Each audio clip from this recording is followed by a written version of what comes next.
Good morning, my dear students. Welcome to the class on history. In the previous class, we have been dealing with the administrative system of the Mughals. We had completed monarch, ministers, judiciary, and also the provincial government. Today, what we are going to learn is about the remaining topics of the administrative system of the Mughals. And today we will begin with the administration that was done in the provinces. How was the administration done in the provinces? The province was headed by, or the administration in the province was done by the person called governor or Nazim or Subhadar. So governor is in charge of every province, and governor is the Mansabdar of high rank.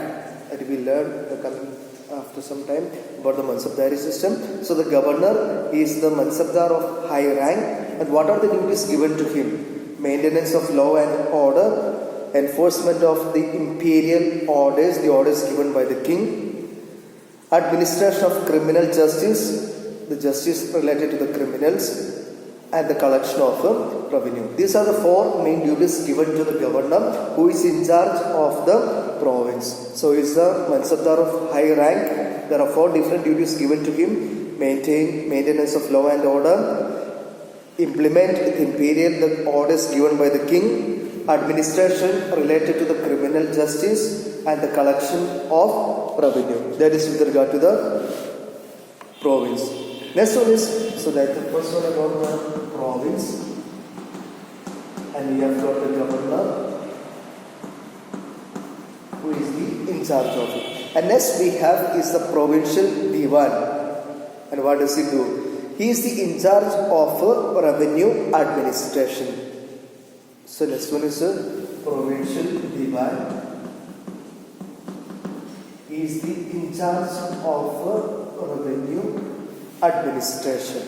Now, who are the other officials? Like we have got Fauzdar. Next one is Kotwal. Next one is Bakshi. So these are the other officials in the administrative system of the Mughals. So we have the province headed by governor, we have the provincial diwan, we have got the other officials like Faujdar, Kotwal, and Bakshi. And who appoints all these people? The center, which means the king, is the one who appointed the officials to the provinces, to the sarkars and the parganas. We have seen how the province was divided. The whole empire was divided into 12 provinces. 12 provinces were divided into sarkars, and the sarkars were divided into parganas. So all the officials to these provinces, sarkars and the parganas were appointed by the king or the center. So that's about the provincial government. So we have got the province, how it was done, the governor, provincial diwan, and the other officials. And remember, all these officials are appointed by the king. Now let's move on to the next topic. The next system, that is Mansabdari system. Mansabdari system. This particular system was introduced. This particular Mansabdari system was introduced by Akbar. And what does it mean? So Mansab means rank. Okay. The term called Mansab means rank, and every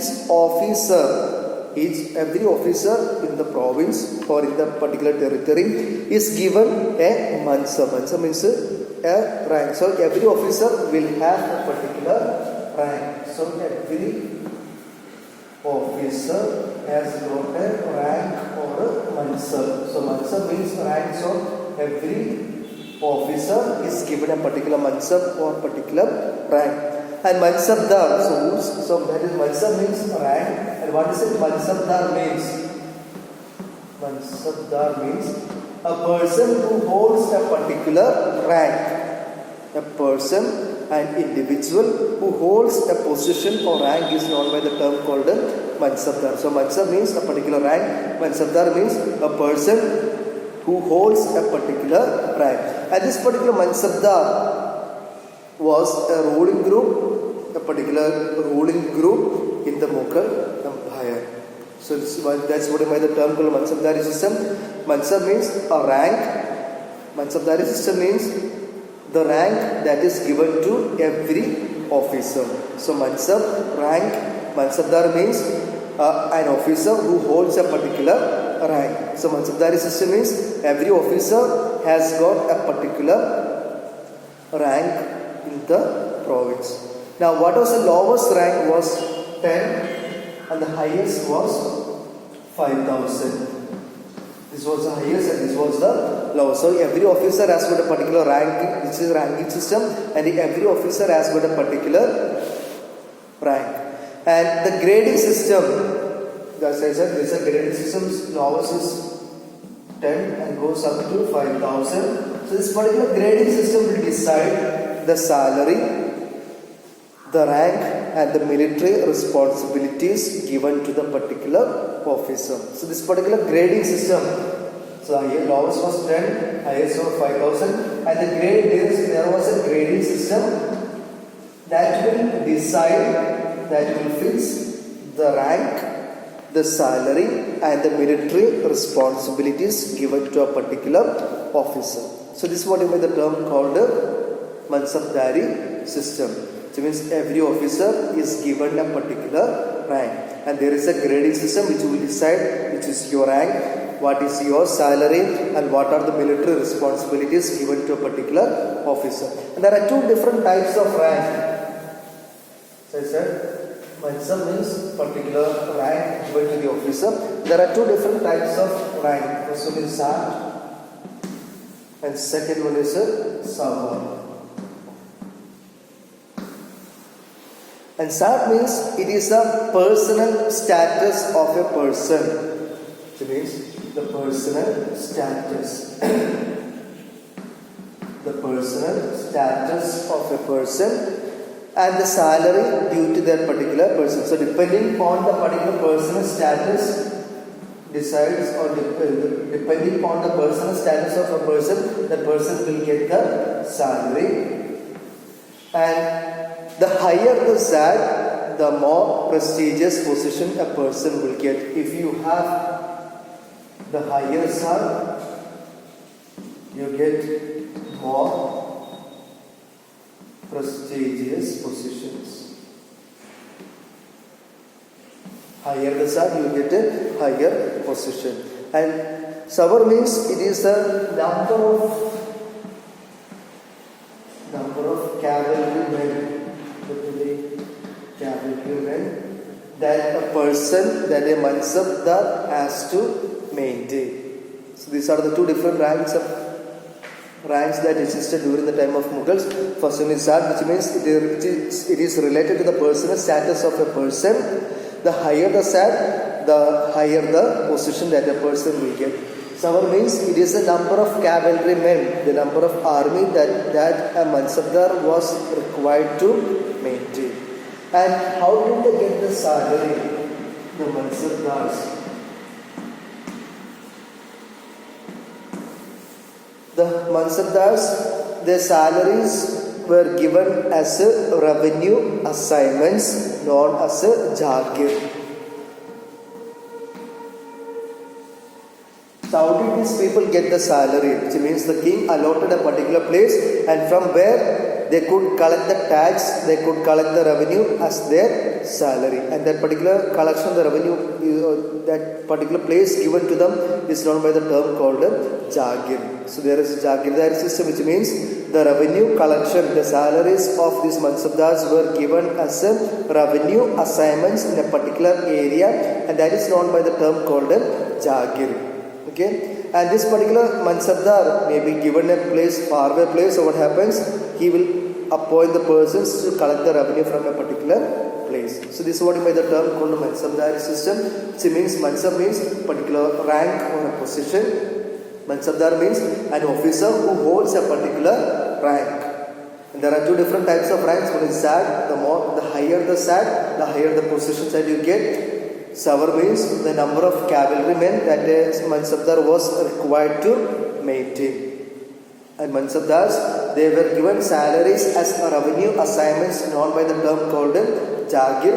And these Mansabdars may not reside in the same place to get the revenue collected. They may appoint other officials, other offices to collect the revenue. And Jahangir, so after Akbar, Jahangir, he reduced the average Zat salary from 240 to 200. He reduced the Zat salary from 240 to 200. And Shah Jahan, when he became the ruler, he reduced the number of cavalrymen that a person, a Mansabdar, was required to maintain. So these are the two, they continue with this particular Mansabdari system, and these are the two changes that were made by these two persons. This particular Jahangir reduced the Zat salary, Shah Jahan reduced the number of cavalrymen that a Mansabdar was required to maintain. I hope you have cleared this particular Mansabdari system, which means Mansab means a particular rank, Mansabdar means a person who holds this particular rank. And there are two different types, one is Zat, second one is Savar. I hope it is clear for you. Now let's move to the last topic, that is the last topic to be learned is known as a land revenue system. Land revenue system. Land revenue system, how was it done? The Mughal kings introduced uniform system of measurement. Uniform system of measurement to calculate the land tax. So what did they do to collect the land tax? There was a uniform system of measurement. System of measurement. So to collect or to fix the land revenue, there was uniform system of measurement, and the effective tax collection. The effective tax, because they had a uniform system of measurement to calculate the land revenue. Since there was an effective tax collection, it enriched the treasury of the state, which means the king collected a huge amount of, they had effective measures to get the revenue, and there were loans given to the farmers who were poor.